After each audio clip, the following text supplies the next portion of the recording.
Fala pessoal, aqui quem fala é Thiago Veloso para mais um vídeo no canal. Hoje eu vou falar sobre o lançamento do trailer do FIFA 21, a mais nova versão do simulador de futebol da desenvolvedora EA Sports.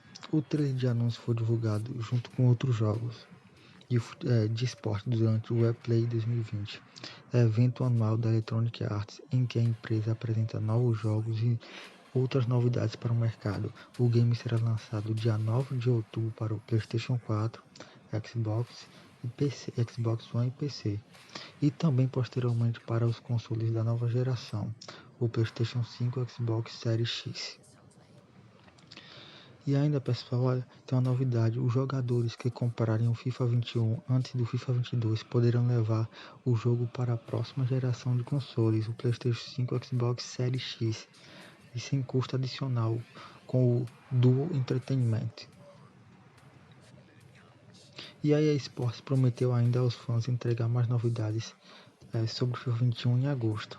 De acordo com a desenvolvedora, nesse mês serão revelados conteúdos de gameplay, assim como o que virá pela frente no modo carreira, volta, Pro Clubs e o popular, que o pessoal a maioria do pessoal gosta, o Ultimate Team. Então esse foi o vídeo de hoje, pessoal. Espero que vocês tenham gostado. Comentado junto com o trailer. Curtam o vídeo, se inscrevam no canal e compartilhem para dar essa força aí. Valeu, pessoal.